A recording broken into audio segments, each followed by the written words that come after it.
Jason, how's it going, man? It's great. A little hot in Cleveland. Yeah, a little bit warm. Like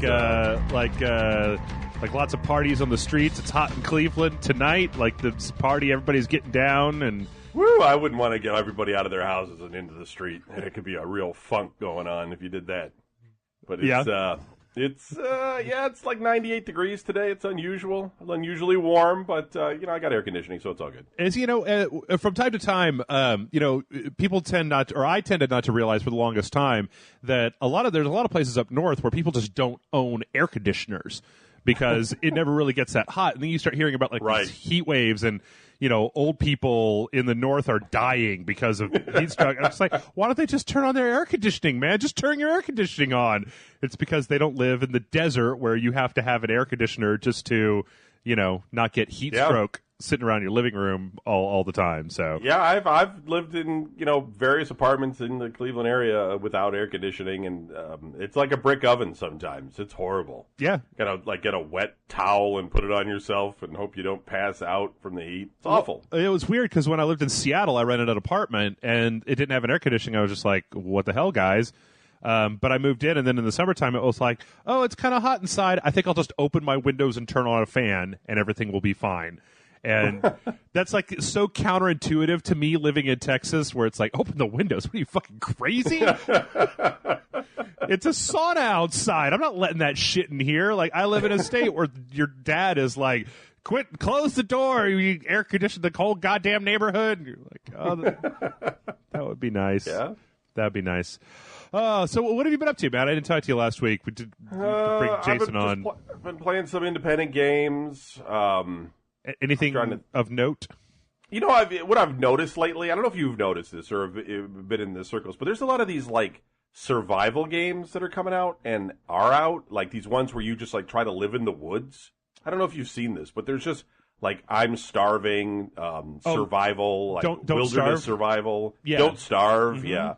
But there's other ones too. There's been a lot of Kickstarters pointing in that direction. There's 16-bit graphic ones, and I don't understand where this genre has suddenly come from. It's almost like the zombie genre without the zombies. I think it's a combination actually of the success of, because I know that Don't Starve has a lot in common with Minecraft in that you're you're gathering stuff to build things to survive better so that you can build better things so that you can survive better.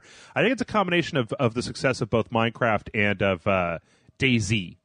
Because I've read a lot of stuff about DayZ being at certain points where once you've escaped the roaming bands of zombies, you can live in the woods, and that a lot of the game at that point then becomes hunting and keeping your resources together so that you can survive longer, which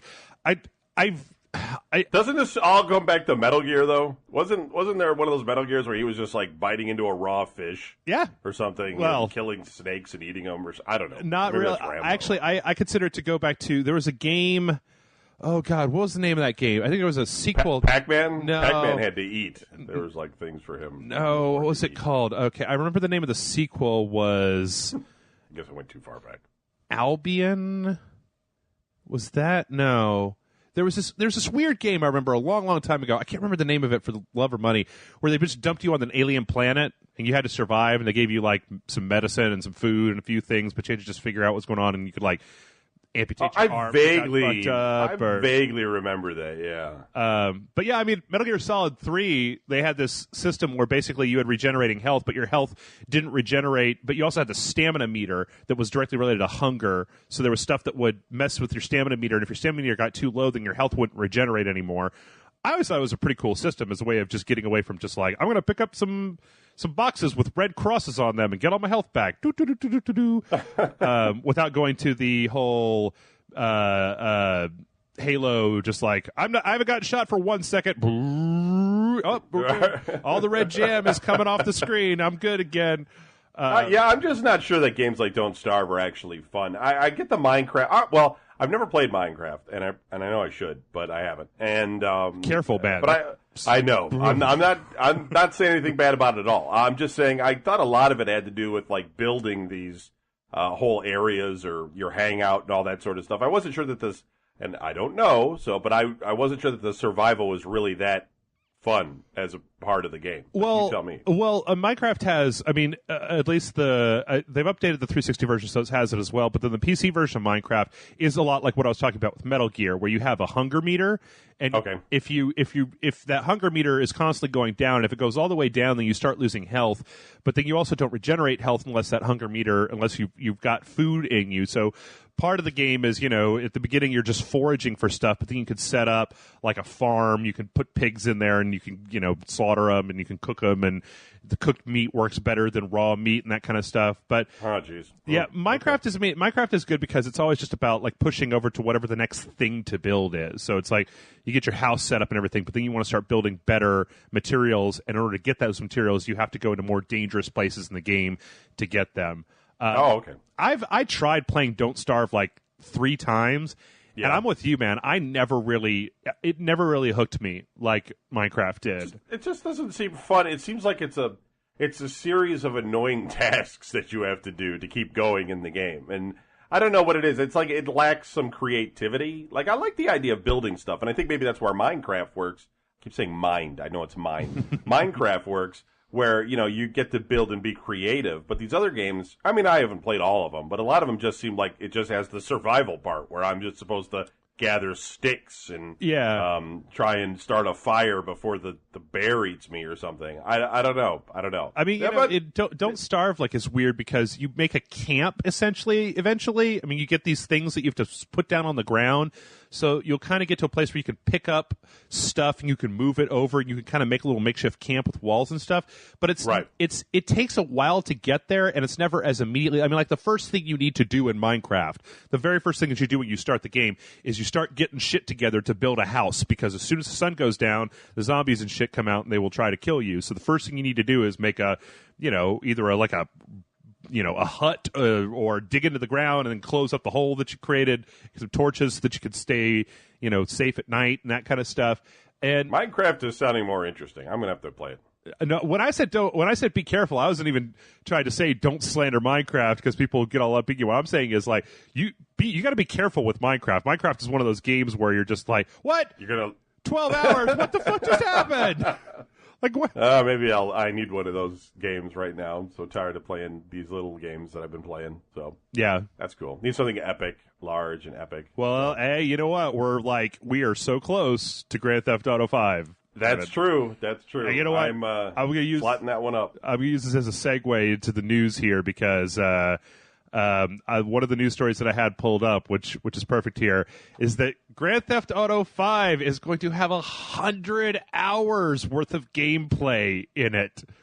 Wow. Apparently, according to the developer, that there's going to... But is that just collecting, things behind a house somewhere, or is it actually...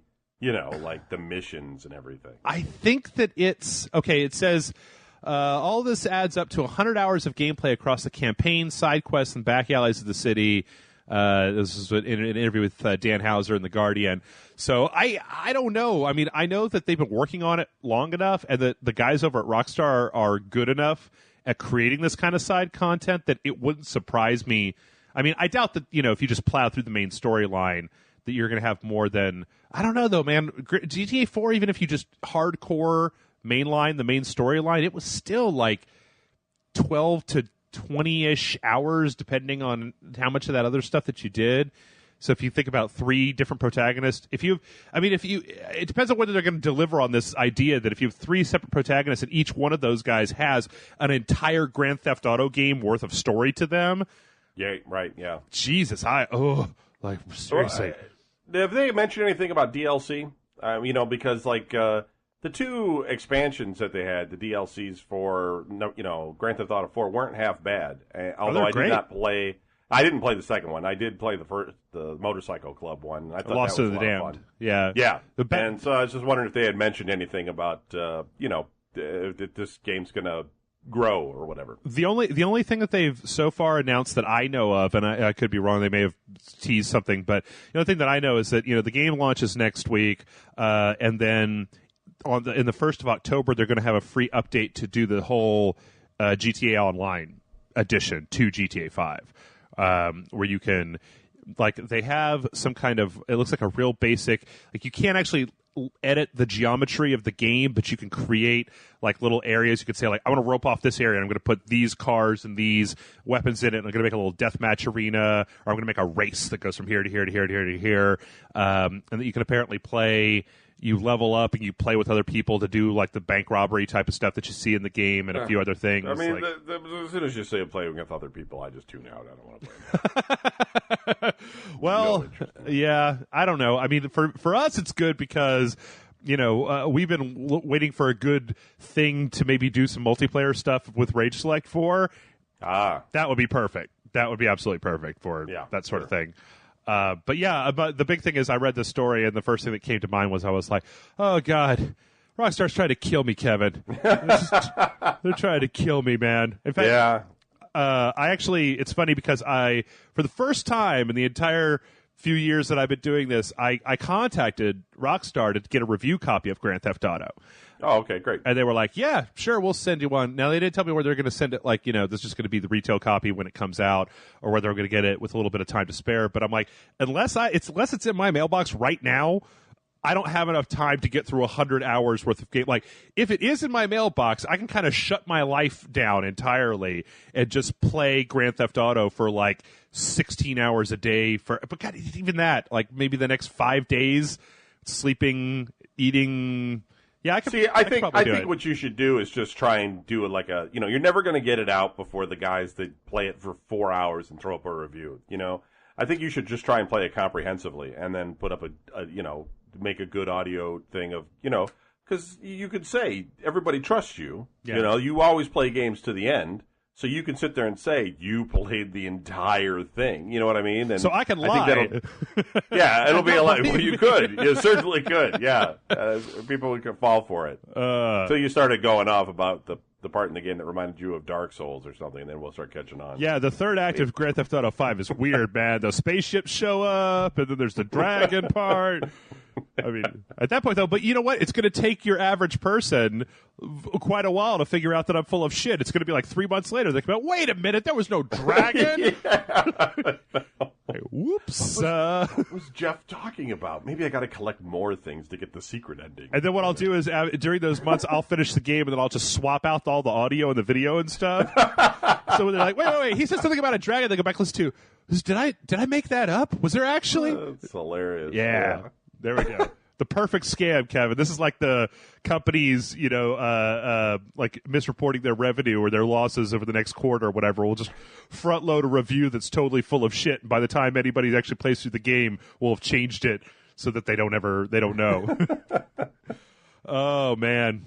I'm looking forward to Grand Theft Auto 5, though. That's about the biggest thing I'm looking forward to this whole year. So me too. You know, it's funny. I was actually looking at what the fourth quarter of this year, or what the holiday season this year looks like, and outside of the launch of the new consoles, like it's not as jam packed as it has been in years past. I mean, There's Watch Dogs, there's Battlefield, there's Call of Duty, and there's Assassin's Creed 4.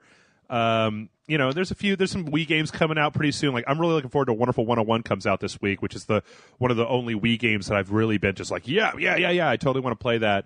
But it's not that, it doesn't seem like it's that whole 2 to 3 AAA games per week from October 1st until the end of November. It seems like it's a little bit more easygoing this year, probably because Q1 next year will be way messed up with them trying to get games out for the new consoles. Yeah, probably. Grand Theft Auto always has this like pattern of Midnight Club always comes out like 6 months later. Mm-hmm. And I think it's based off of whatever game engine that they're using, the new game engine that they use in Grand Theft Auto. They base Midnight Club off of that. That's just a guess. But I'm wondering, do you think that like a year from now, like they've been secretly working on like a Red Dead sequel? I don't think so. I think that, I thought that I heard, and once again, this is just me remembering.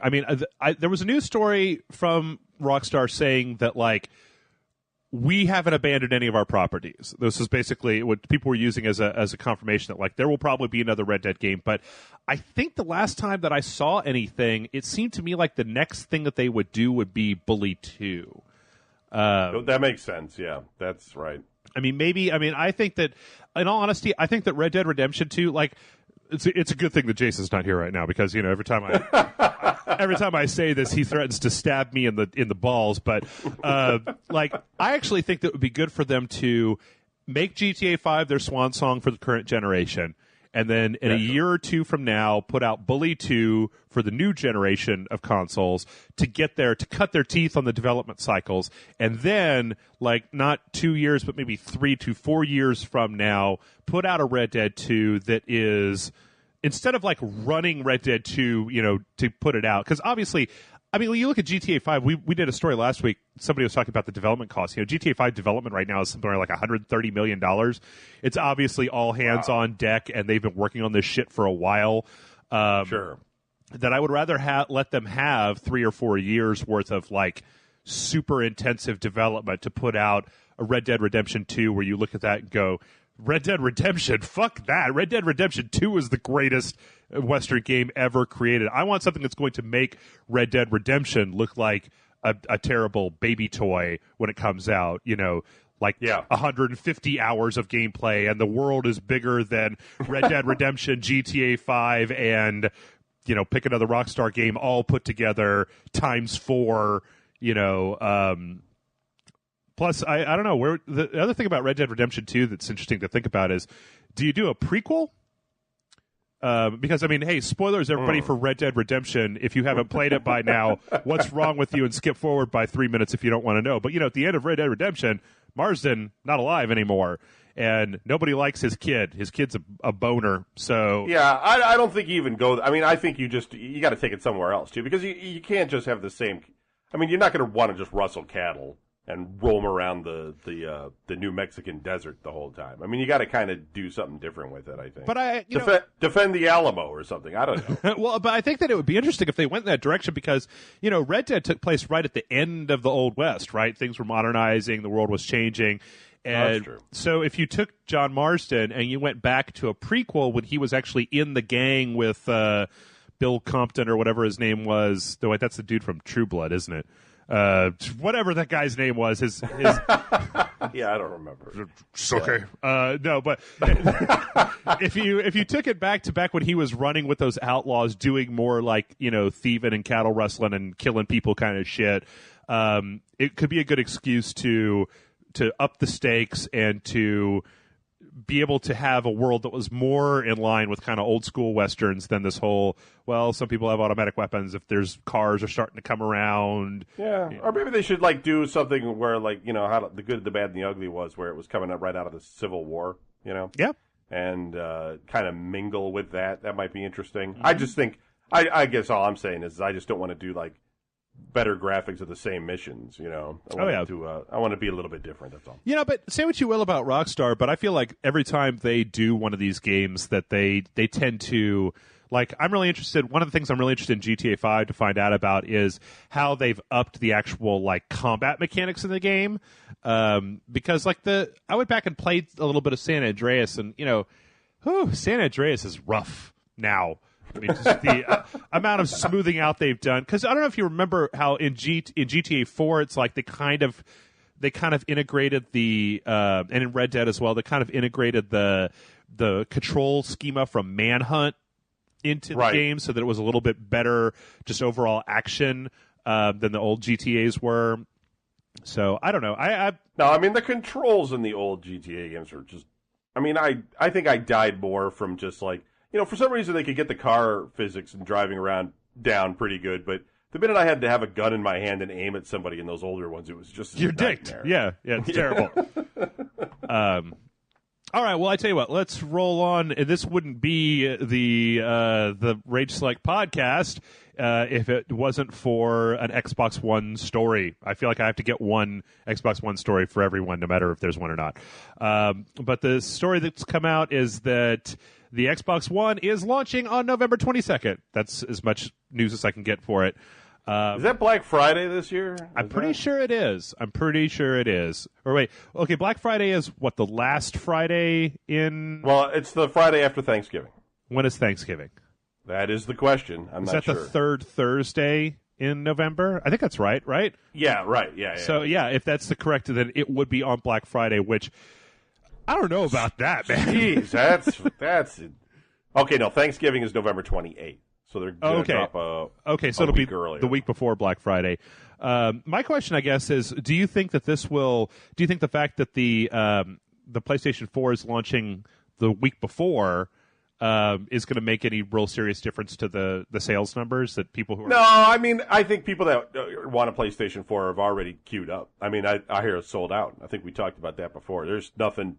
What else? There won't be any on the shelf. Yeah, there's not going to be a PlayStation 4 a week earlier because they don't have any more. But you know what? I mean, that's how I understand it. That could actually be a really interesting scenario if you think about if the PlayStation 4 manages to sell out all of its pre-orders, right? Everybody's got pre-orders. Like you could see a scenario where Sony is smart enough to hold back some of their stock to do pre-orders up to a certain amount, sell all that shit out on the 15th, and then Xbox One goes on the 22nd and they sell out of their stock, but that Sony uses that week in between to ship another shipment to retailers so that when Black Friday comes around, you can have, oh God, can you imagine if Best Buy has like 4 PlayStation 4s at every Best Buy that are like $350 instead of $400? Black Friday is already the fucking nightmare scenario in the United States, but like, yeah, people killing each other, Kevin. That'd be fucking stabbing each other in the face to get a $50 off a PlayStation 4. Yeah, no, I think it's certainly possible, but I think there's just logistics issues with it. I don't think that there's, they're going to send a container ship over here. One of them will sink because that's what always happens, and then another one with consoles will get spread out, and we'll all be waiting until like middle of May or something before we can get a PlayStation 4. Luckily, I've already put my pre-order in, so I'm good there. Oh yeah, I found one as well. I last time we talked about ordering one from Fry's, and sure enough, Fry's dicked me. So. But I managed to get one at Walmart. But I like I feel like we should put sink in quote fingers there of like, it sunk, right? Strangely, it seems like a lot of Somali pirates are online playing Killzone. I'm not exactly sure how that happened, but I also think like if Microsoft is smart, they should also sell out. Even if they don't sell out, they should just pretend they did. They just sell as many as they can. Just take all the rest of them off the shelf and fucking throw them in the dumpster. Well, because you totally don't want to look like the console that nobody's buying. You know what I mean? Yeah. Like you should just make it look like it's just as huge, it's just as big. There'll be speculation that Sony sold more on, but you just want to you want them to both be really rare. So yeah. Yeah, I mean, I feel kind of like that's a little bit what happened with the Wii. We talked about this before about how, it seemed like there was a time where people... Last console standing. Yeah, people wanted this shit because they couldn't get it, because they needed to, they really wanted it, and you couldn't get one, and they were just like, eh. Becomes a buzz. Are you talking... I don't know what you're talking about in the news. Are you talking about the Vita news where it's... Oh, yeah, we're going to do that next. Okay. We're going to do that next. In fact, hey, let's just use that as a segue because we've talked enough about launching. Yes, this TGS is going on, and Sony had a pre-TGS press conference that they put online, and I didn't actually watch it, but I took a look at some of the highlights from it. But the craziest thing to come out of it, and it was funny because I was watching it. Did you watch the video that they put out? This whole like a day with PlayStation thing where you got all these Japanese people doing. No, it's the most ludicrous. Like everybody in this video they're all like young college students. They all own every piece of Sony hardware ever imaginable. So it's like some guy's playing a game and he puts on a screenshot. He's like, "Yeah, bitch," and then like his friend is like, "Oh, he's playing," so he gets online and plays with them, and then it goes over to this other chick and she's checking out their videos, and they're all impossibly happy. And the whole thing ends with they're at like a college or something, and some guy just picks up a projector and everybody brings their PlayStation 4s down and they set up this impromptu Killzone multiplayer thing where they've got all these people watching on this big screen and everybody's like, But there was about halfway through this video, these two guys are sitting on the couch and they're playing on a TV, and it flashes this picture of this little box, and then it goes up to the TV, and they start playing Tekken, and then some guy's walking by and he sees him, and it goes over to him, and I was like, whoa, back that shit up. What the fuck is that box? What the fuck is that box? And then I noticed that like it not only is it a box hooked up to a TV, but like that's the menu for a motherfucking Vita. What is this? So right. The Vita TV. I don't know if you guys have heard about this, but if you haven't, I'll run it down real fast. This is basically a Vita in a box. It's a little bit bigger than a cell phone, and it's got most of the Vita hardware in it. So you can put a Vita game, you could put a Vita memory card. It goes HDMI out to a TV, and then you can use. It's got Bluetooth, so you can use a PlayStation 3 or a PlayStation 4 controller to interact with it. And you can essentially play Vita games on your television. Or PSP games. Or PSP games, or PS1 games. I mean, anything you can play on a Vita, essentially, you can play there. Right. Actually, that's not entirely true.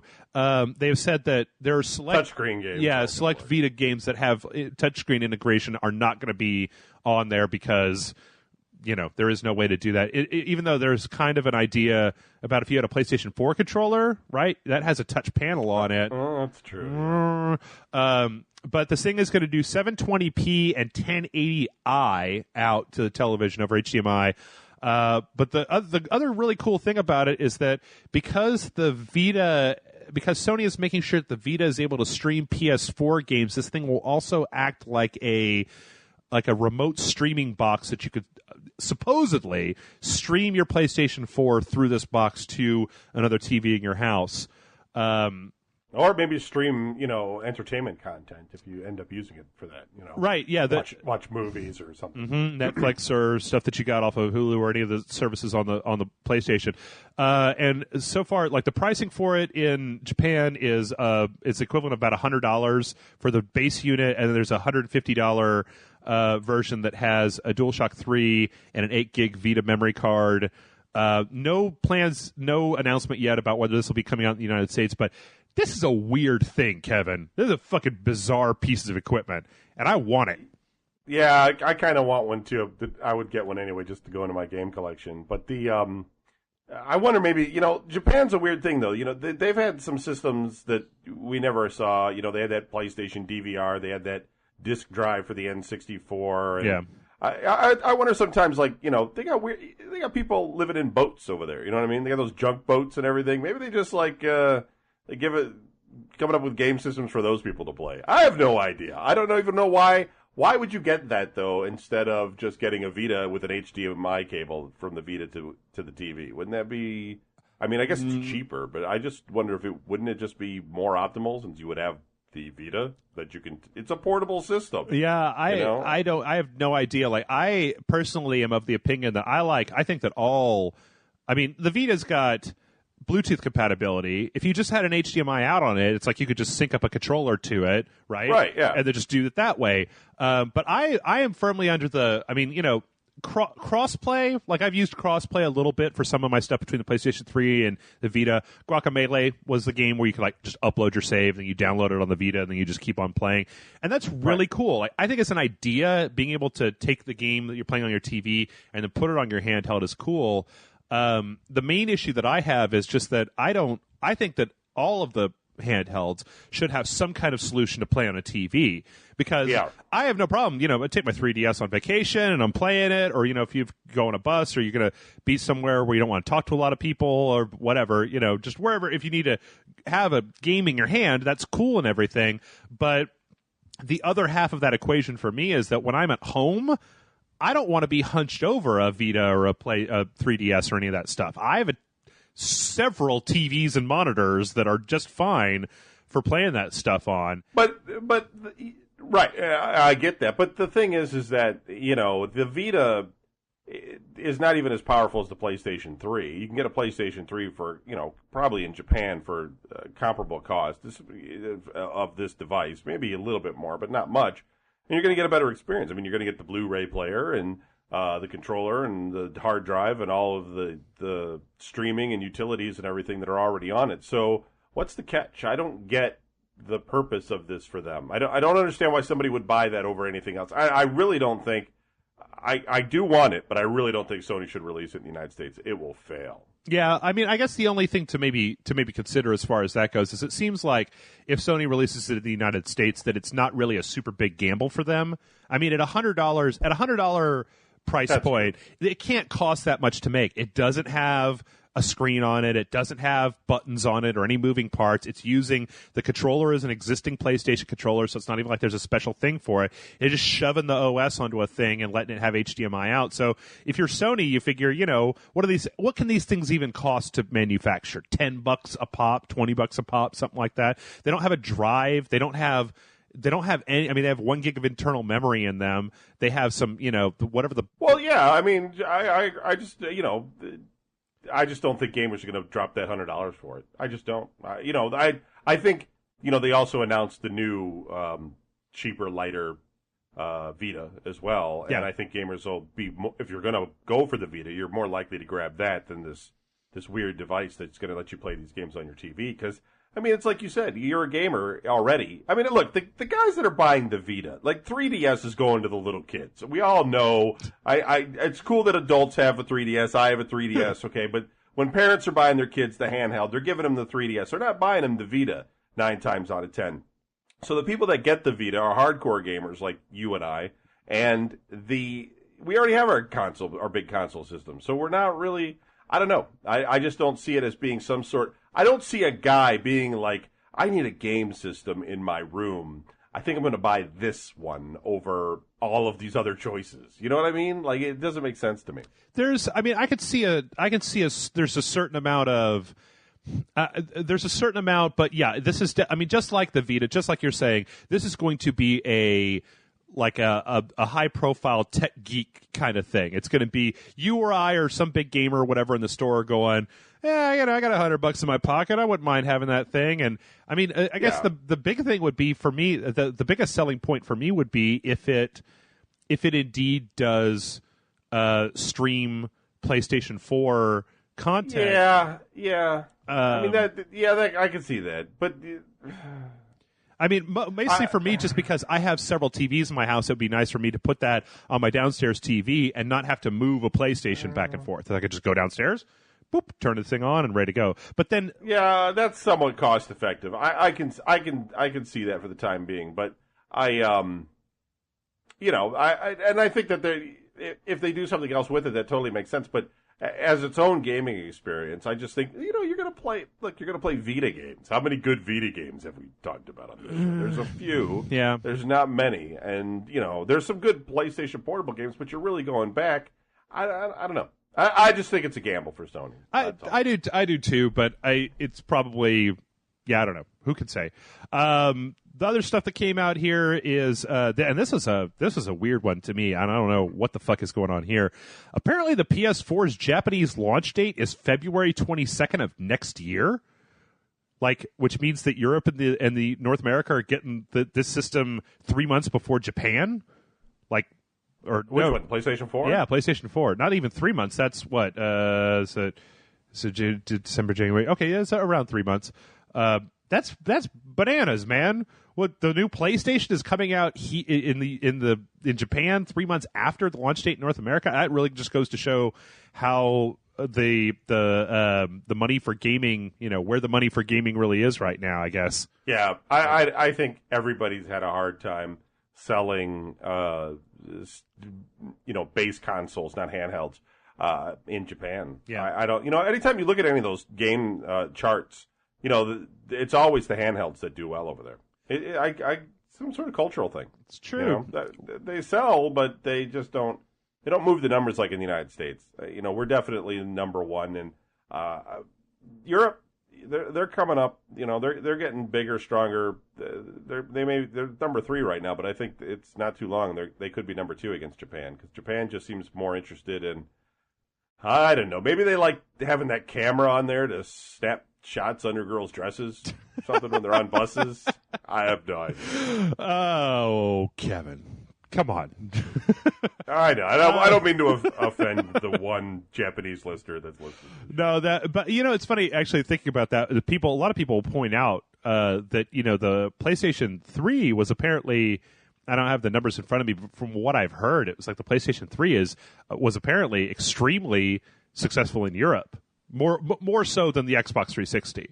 The PlayStation brand had a bigger market share in Europe than the Xbox 360. I've also read a few articles over the last couple of months talking about how gaming is different in Europe than it is in the United States, and that the United States tends to kind of see itself a lot of times as being like, you know, the center of all that stuff, but that there's a lot of different stuff going on in Europe, like fucking FIFA, yeah. Man. There's also some game stuff, and there's a few other things that blah, blah, blah, blah, whatever. It doesn't really matter. Soul Sacrifice Delta, Phantasy Star Nova, Yakuza Restoration for the PS4, Suda51's making some kind of crazy game. Yeah. But I don't know. I'm interested. Like, there's still some stuff coming out of TGS, but that was kind of the Vita TV thing was a big one. And just like in this particular day and age when it seems like everybody's so conservative about what they're making gameplay-wise, that's just a weird one. Just like, all right, crazy. Next up on the Sony news hit parade, there is a rumor out there that Sony is developing a VR headset for the PS4, which may be being seen at TGS. So, you know, not like Sony's like, yeah, that Vita TV thing is crazy, but no. We got even more for you.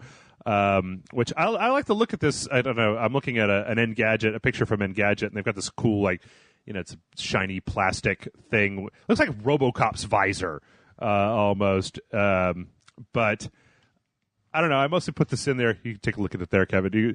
You mostly put this in here because I want somebody to do it, you know. And it's weird that for a long time I was very, because, you know, I dealt with all the old VR back in the old days, and we've talked about this before, but man, that's what I think it's going to be. That's what I think the next generation of shit's going to be. It's not motion controls, and it's not the other stuff. It's the immersion that you get when you got a thing strapped to your face, putting you in another world. So, sorry, my thing's slow. No, but you know, the thing is, that's Tron all over the place. Yeah, it's great looking, right? It does look pretty cool. Well, yeah. I don't know if I want that thing to glow. I mean, if I was going to like an 80s party or something, that'd be cool, but I don't know. But you know, the thing is, I really think Sony should wait. Let Oculus Rift release. It's PC only. It's not on any consoles as far as I know. Yeah. And it's in no danger of you know, hurting them. And what they could do then is see where it has, you know, some failures, and then release and improve their own version, which Sony is classically good at. Ask Nintendo. Yeah. You know, you have one analog joystick. We have two. Well, it's also very possible that they may have development working for this right now, just so that they have a team and a project, so that when that comes out, they could just learn everything from it real fast and directly backwards reverse engineer and integrate it into their own thing. But you know, from everything, you know, we've talked about the Oculus Rift, and everybody that we've seen talk about it seems like there's some really fine tuning, you know, to get it so that experience is really, you know, it's not going to make you vomit. Mm-hmm. You know, you're not going to want to take the helmet off or the mask off immediately because your eyes are burning. And I just don't know if Sony's that same way. Sony is just going to, like, I don't know. See, I got a vision in my head that I'm just gonna have a TV in front of my face when I put it on. That's what I've been trying to get across ever since I checked it out. And so the thing is, I keep saying I don't feel like Jason like pushed the Oculus Rift thing hard enough, because that's what I thought. You know, because I had done VR in the past where I had a headset on, and it was just like having a TV shoved up against your face. But it was totally not like that. It was like, because of the enforced 3D with the two, you know, with the separate eye thing, they were able to do the 3D thing, and you had it on, and it was more like it was literally like being inside of a game, far more than it was like having basically a screen shoved up against your face. And that was mostly because of the actual feeling of depth that you got looking at the stuff that was on these screens, and that, because whenever you move your head to the left or right, it's actually tracking that. You could see the different parts of the game world. It was so much more immersive, and it's the sort of thing where I feel like I can't really explain it to people without actually shoving one on their heads and being like, "Hey, check this out," because it really was more immersive than anything that I've ever seen before. And I was even looking at a low resolution one in a game that was. Kind of, you know, it was a low poly count game that was very simple and very much made for this sort of thing. But yeah, I think that I'm still putting my chips down on the gaming roulette table of being like, I think the VR stuff is going to be. I think it's getting small enough, it's cheap enough, and light enough that I think that's going to be the next thing. And I honestly think I can't wait for the Oculus Rift to come out, because then PC gamers will once again have this huge leg to stand on, being like, you fucking children with your console games. You're not even playing video games anymore unless you strap a thing to your face. Blah, blah, blah, blah, blah, blah, blah. This is kind of I don't know. Oculus Rift, is that 3D? Uh-huh. Or is it just... Okay, it is 3D. Yeah. I mean, it's not just a screen. You're not just like in a dome type of thing looking around. I mean, it's actually... They're doing like the stereoscopic effect or whatever on you. Yeah, you know? yeah, because they have control over both of your eyes, simultaneously. They can do that enforced 3D thing like the 3DS does, but because the screens are not ever moving, because they're right up at your eyes, you don't ever get desynchronized. You just get in there, and it's interesting when you do that because you get used to it. The more that I was playing this little tech demo that they had set up, the more it was like when I first put it on, I looked around and I was like, "Whoa, this is really weird." But the more I played it, the more I was getting used to it, and it was like taking that tunnel vision that you get when you play a video game, but then applying 3D to it without any dumb glasses and without any dumb, on the 3DS, like keep your head straight.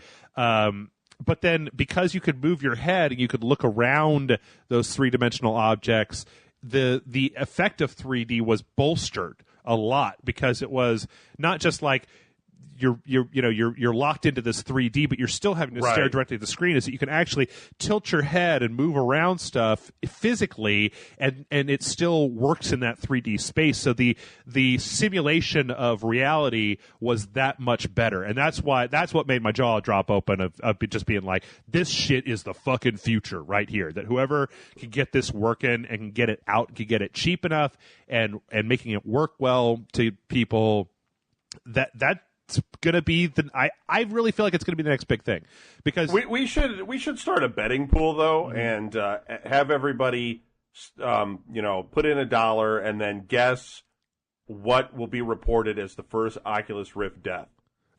Like how did it happen? Oh. Did a person walk out an open window and fall off the skyscraper, or did they walk into traffic with it on? Did a kid stab his sister in the face because he wanted to play with a knife? I mean, I'm looking forward to it. I think it's going to be a woman shoots husband while playing Oculus Rift and he never sees it coming type of thing. Yeah, exactly. Yeah, there's going to be a whole bunch of different ones out there. Somebody's going to get it right, wins the pool. Yep. You know what's really interesting though is you think about. You start putting together these different technologies in your head, and you go like, if they can really bust this, I mean, because Oculus Rift is already pretty light and it's pretty small, but you think like just this picture of this visor that we have here that looks is also pretty small, looks like it's pretty light. If you keep refining this stuff until you get to the point where you can do full 1080p, both eyes, and it's lightweight, right? And you combine that with the idea of being able to like stream a game or something over like a service like Gaikai, or if if Google Fiber becomes the whole thing and everybody in the United States is Google Fiber. So you don't have to even have the hardware to process this sort of stuff. It can all be done offsite on a server and then streamed to you. Like, you wouldn't even need any of this shit that's sitting around me right now. Like, for gaming, you don't need you need a controller, but you wouldn't need a console, you wouldn't need a television, you wouldn't need any of this stuff. You could probably integrate the circuitry for something small and streaming into a headset, so all you have is an entire console that is just in this one thing that you shove on top of your head. Yeah, that's true. And then, you can even think about, project that even further and say that if that's the sort of thing that takes off, and if the 3D is good enough, and that they can do some tricks with movies and stuff like that, it's fucking crazy. I don't know. Like, this thing could be the end of screens, Kevin. Like, it could, like, if they keep working it and it keeps getting more and more ubiquitous out there and it keeps becoming this bigger and bigger thing, it could be the end of fucking TV. Because why would you sit on your couch and watch this dumb 2-dimensional 3D when you don't even need to have a television in your house anymore? You just have 4 couches in your living room and be like, oh, we're very European. And you're just like, oh, dude, you guys want to watch TV? And then you put this thing on and you've got a virtual TV in front of you. And maybe we get to the point where you can even see your friends on the other side of it, with their avatars. You go, hey, guys, what's up? I really do think the future is some sort of synergizing of the screen mixed with sort of like the Google sort of camera that like you can see your environment through the screen, so you can see everything around you, but the processing is changing that environment. You know, because they're kind of leaning towards that. Some of that stuff. There was that Xbox thing that changed the whole background when you're watching it on a projection screen, and you know, it actually the Kinect could see objects and like map patterns around them. Yeah.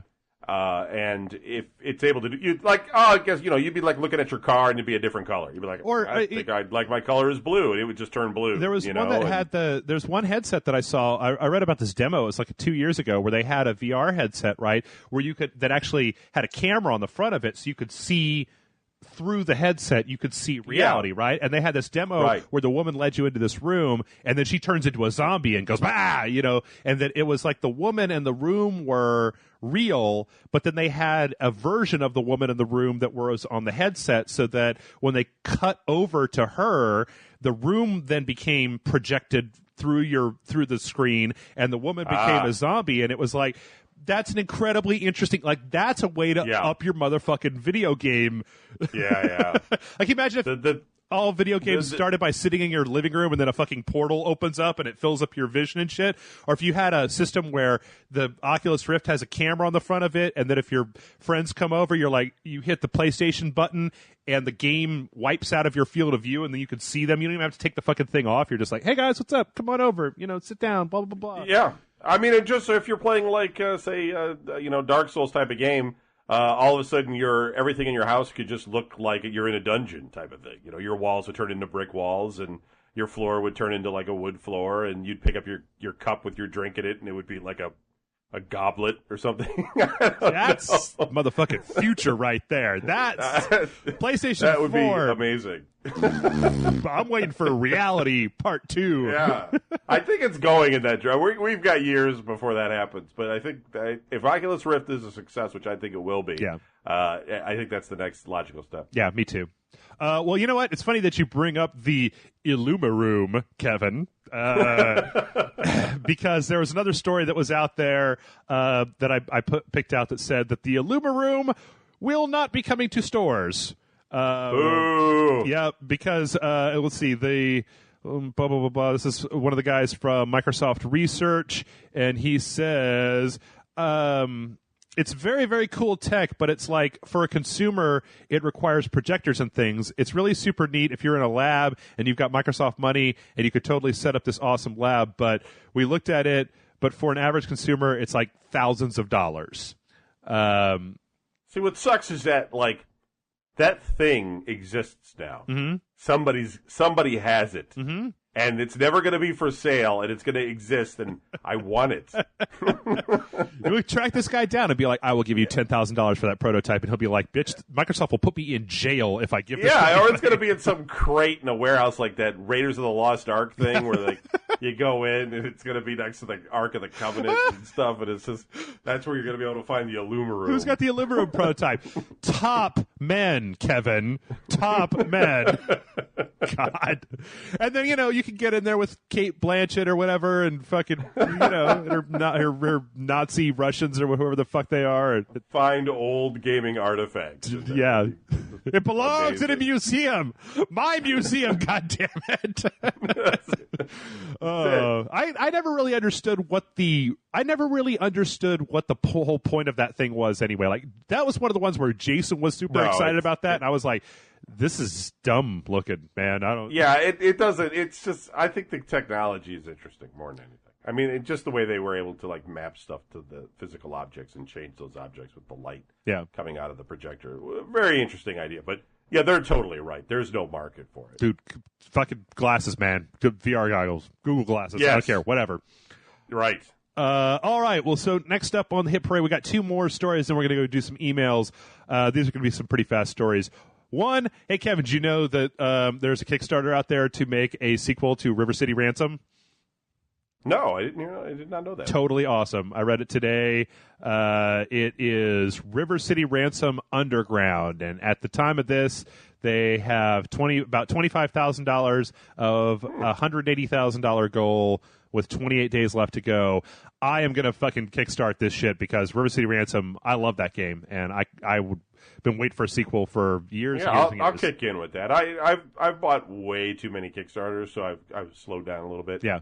I'm kind of waiting for some of them to come to fruition. I've gotten one so far. So I got two. I got two so far. Yeah. I just kind of wait. I do like looking a lot at the Project Greenlight stuff on Steam, though, because that stuff seems to be a little bit more reliable in that it actually will surface. I actually bought one of those. Really? I was looking through Greenlight, and one of them actually had a beta that was one of those.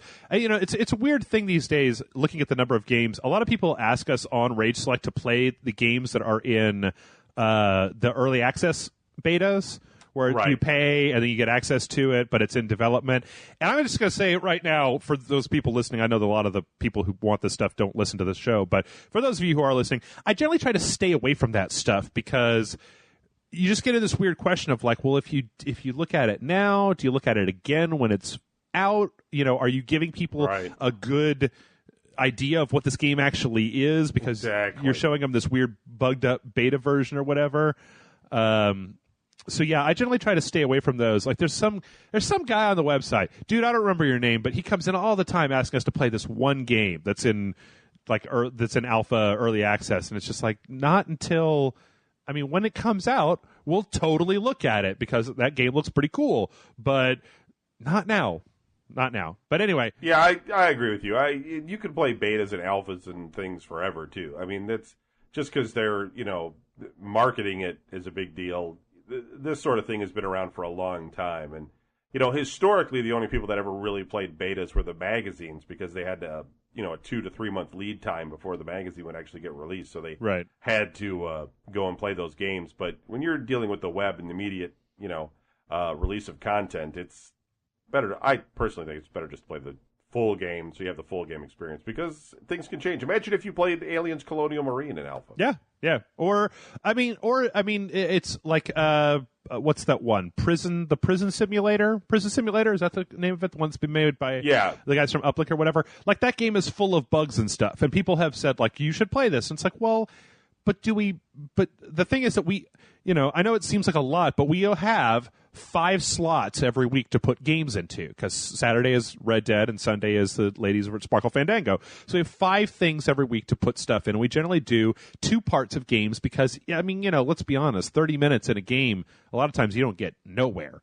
And maybe maybe Jason and I should talk about changing that up a little bit. But when you only have 5 slots every week to put stuff in, you tend to want to focus on like the big stuff that comes out. And that's another thing that, like, I love all of our listeners, man. These guys that donate, that keep the lights on and stuff. But I'm going to tell you guys that, we played Smurfs 2 one week, Kevin, right? The Smurfs 2 game came out, and there was literally nothing else out. I played it on mine too, so there you I'm go. with you. And like 2 weeks before that, we had played Just Cause 2, where I put out a thing saying to people, hey, what game do you want us to play? And people were like, Just Cause 2, that game is cool. And it is very cool. The thing is that the last time I checked, Smurfs 2 did better hits-wise on YouTube than Just Cause 2. Like, people were more excited for Just Cause 2, but more people actually watched Smurfs 2 than Just Cause 2, because it was a new game. And generally you tend to find that the new big game that's out this week, whether it's Smurfs 2 or Lost Planet 3 or any other junk garbage, tends to do better hits-wise than older stuff. And right now, Well, but also, come on, where's the comedy at? The comedy's out where you guys are playing Smurfs. Well, this is very true. If I had to choose between the two, I know which one's got the barrel of laughs. Yeah. And, But I don't know. We generally try to stay away from that stuff unless it's big. Like last week, we looked at the Hearthstone beta for the World of Warcraft trading card game. That's just because everybody's talking about it. I'm like, we'll look at that. I think you have to have a mix. I think that there's some things worth going back to and taking a look at and archiving it up, because the one thing that is true is the content is forever as well. And then unless you die and the bills don't get paid and they shut it all down, the content is always going to be there. So it's pretty good to try and be as exhaustive as you can, if you can. But you got to play the new stuff first. I tell you, if you got a window, great. But if you don't, play the new stuff. I tell you, if we get to a point where I can pay Jason what he's making at his job, and have him quit his job and do this as his full-time job as well, then we could cover a shit ton of stuff. But, like, we are only now just getting to the point where we're bringing in enough money so that I'm almost getting paid as much as I used to. Just very, very close. Like, I can maybe so close to being able to stop eating canned soup and TV dinners like every day. So that's a you got goals. It's a bold thing, but you guys do a lot of hard work, man. Yeah, you know what I mean. It's like I was saying before, running a website, man. I didn't think it was this much, but it's just it used to be. The amount of effort you putting into it is amazing. I don't think anybody else would put that much work. I know I wouldn't put that much work. Well, the other thing is, for me, it's, I don't have a day job. This is my day job, so. Well, that's true. Yeah, I got to go to work. I also found. F you, Jeff, and your video game dream job. No, I'm kidding. I was telling somebody at the bar this week, and I was like, hey, ever since we started up Rage Select, I found the worst boss I've ever had. It's me. It turns out that I was the worst the entire time, because no boss can guilt trip you like you can guilt trip yourself into, like, what am I watching, World War Z here? No, man, I need to be making more content. Man. So anyway, all right, let's go through the last two stories. This is going to go pretty fast. So have you ever heard of hardware ship breakers, Kevin?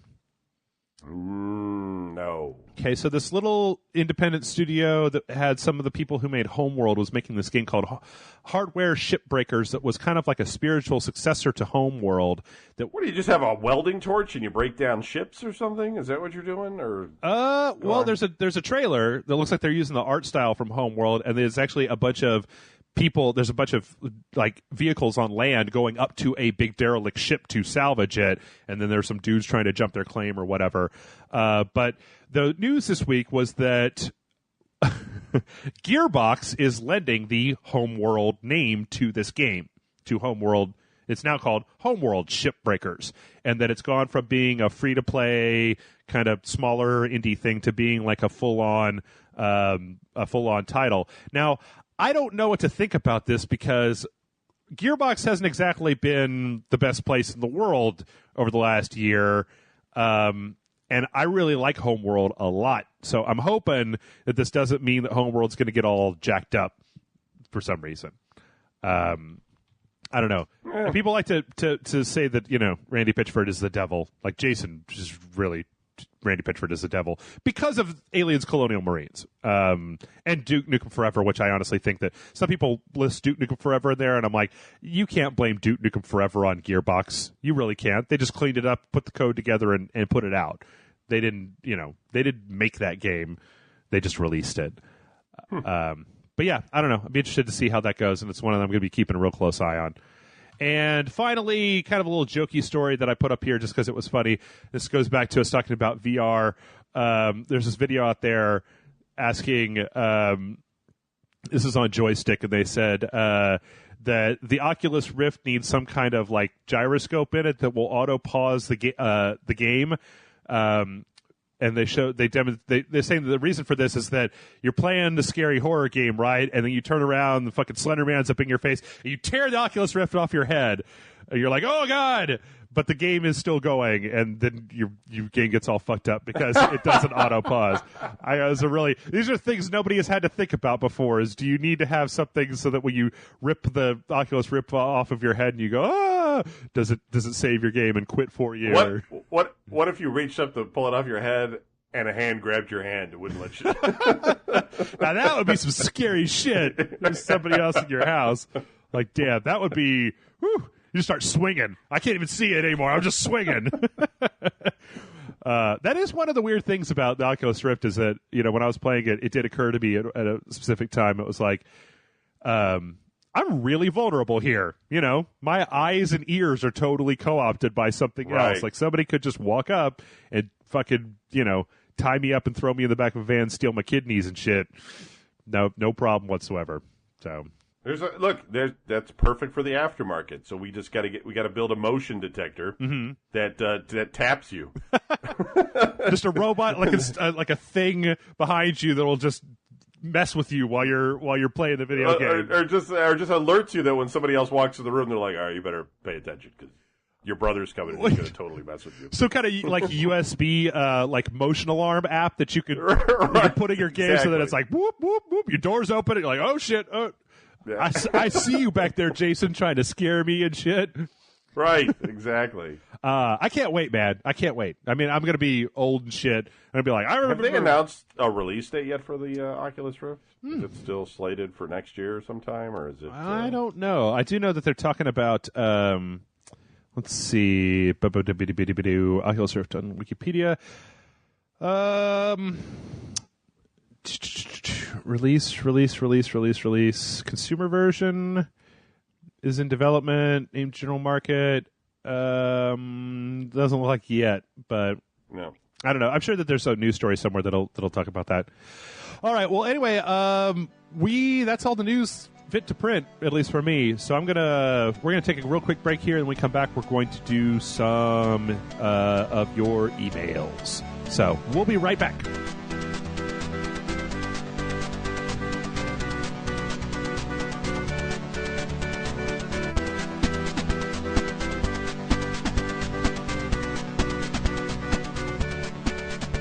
Kevin, I know we're running a little bit long here, but before we get into the questions, I just want to say real fast, I watched that World War Z movie the other day.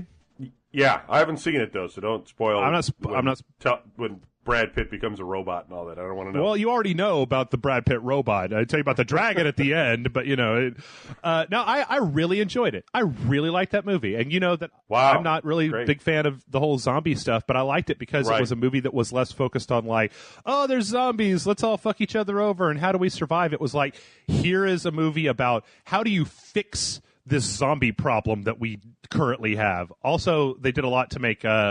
they made some changes to the way that zombies operate that actually made them kind of scary to the point where I watched World War Z and I actually had a nightmare about being chased by the zombies from World War Z. Which, holy cow! I don't know if that ever happens to me. Like, that stuff never stays with me to that point. So I got it, and I was like, I didn't really think all that much of it, but I was just, I didn't think I was going to like it as much as I ended up. And I watched it like another 2 times since then because I really enjoyed it. Wow. So. I totally have to watch it. Yeah. Great. All right. Well, enough of that. Let's go on to the questions. And our first question is from Admiral Allosaurus. And Admiral Allosaurus says, Rage Senseis, Admiral Allosaurus here. At least twice in my life, I have had to defend video games. The first incident was back in college. As I took a 10-minute break from work, I pulled out my Game Boy Advance to kill time. Just as I was beginning to relax, a douchey supporter of Lyndon LaRouche, I don't know who that is, spotted me and immediately came to the conclusion that because I was playing a video game, I was an uninformed, vacuous cretin. While I might have agreed with that conclusion for other reasons, there was no need for him to be a dick about video games. The second memorable incident was this last year when a local radio host continually brought up the fact that Sandy Hook Elementary shooter Adam Lanza played video games. I had to call and explain to his producer that he sounded like an out-of-touch old man connecting a form of entertainment with mass murder. My question to you, in the hopes of your answer benefiting your young listeners, is: have you ever found yourself in a position where you had to defend video games, and how did you go about it? With class, yours, the terrible space lizard, Admiral Allosaurus. What do you say, Kevin? Have you ever had to defend... I was on the Tavis Smiley show defending Grand Theft Auto, so yeah, of course. Yeah. Also, Adam Lanza also listened to Grimes, Claire Boucher, or Cher, so, you could fight him with that stupid argument. But, defended game. I mean, whatever. I mean, it's not hard because movies are much more gratuitous, and they are rated less optimally as video games are. And so, therefore, it's up to the parents. I mean, there's really nothing else to say about it. I just feel like there's people that are old, they're eventually going to die, and we won't have to worry about them anymore. To me, I mean, it was always the sort of thing where, I think that when I was, because of the age that I am, when I was growing up, I was growing up with video games in a way. When I had an NES, that was the big thing. Is everybody had an NES? It's like, oh, did you play that? Did you play Ghosts and Goblins? Oh yeah, I totally got. Did you ever play Adventure Island? Yeah. Oh yeah, no, I totally got. And I just hung out with those people, like people who would be like, oh, you play video games, you nerd. I'm going to push you down and take your lunch money. I didn't hang out with those people. It was just like, I don't need to explain myself to you, dickweed. You just go do whatever you want to. If if you're looking for arguments, you say that, I know plenty of people. I don't really watch that many movies or that much TV, but I play a shitload of video games. But, I know people who have, like, when they come home from work every day, all they do is they watch TV. And when they're on the weekends and they want to go out and do something, they go to the movies. And as far as I'm concerned, like, that entertainment is pretty much identical to video games. Like, there was maybe a time back in 2600 or the NES days when you could say the video games were more primitive form of entertainment because you didn't have this kind of lifelike stuff, but that's not really that true anymore. I mean, as to the whole violence of video games thing, I read something a long time ago that has stuck with me, and that's just the lunacy of the causality argument. That if you want to make a causality argument saying that this person played video games and it turned them into a killer, then you have to take into account the fact that you also have a couple of million other people who played video games who did not become a killer. So if it's causality that you're after, your causality argument is bad because you're talking about regulating a form of entertainment because 0.001% of the people who played it turned into a crazy person without ever addressing the fact that 99.99% of the people who played those games have not turned into terrible murder fiends. Yeah, I mean, you go back to the 70s for the three people that are old, and the thing is that killers, like if you ever watch any of these psycho killers that were like from back in those days, they're always like, he used to torture animals in the yard, stuff like that. You'd find a bird and rip its head off, or whatever, he tortured the cat. That's because he didn't have video games. The crazy people will be going towards the crazy stuff no matter what it is. It's not that the video games caused it. It's just that they're attracted to the crazy. It's like, pedophiles go to work at nurseries and things like that because that's where it is. It's not that nurseries cause people to become pedophiles. It's it's the same thing. Video games are, look, don't get me wrong. There's video games that shouldn't be played by kids because there's adult themes and content. Sure. And a lot of times they don't understand what is really being portrayed here. That some things are good and bad and all that sort of stuff. And also because, you might be like a kid listening to this podcast. I would just say that, or whatever we call this now, the show, the episode. I would just say to you that, a lot of times people just want you to be able to have some innocence in your life and not be exposed to like the horrors of the world immediately out of the womb type of thing. Like people just want to give you a chance before your mind is blown by all the horrific things that are going on in life. And video games are starting to be able to portray that. That game was that Manhunt or whatever, where you were just, your whole job was just to kill people in the most gratuitous way possible. There's a reason those games are not for kids. It's just that people, I don't know. Yeah, no, I don't know. I'm kind of spinning the conversation out of control, I guess. No, but I just think that, go ahead. Well, I was just going to say, I understand what you're saying. I was actually having a conversation with my teacher. This guy's, we're friends, teacher, business partner. I'm actually going to try to have him on to review Disney Infinity because he's really into like Disney and all that stuff. He's my animation instructor. He's into that stuff. But I was talking with him about GTA 5 and he was saying, you rob banks and you kill people and all this stuff. And like, I don't think kids should be playing that. And I was like, I agree with you. I don't think kids should be playing that. Right. But on the other hand, I am an adult. And I would like to play that. So I definitely think that stuff has a place, but it's just the same as saying, you can apply that to any medium. It doesn't have to be video games. 8-year-olds should not be reading about, the memoirs of the Marquis de Sade, or Chuck Palahniuk books. Like there's a place where you have to have a certain level of sophistication to your thinking to be able to differentiate that stuff.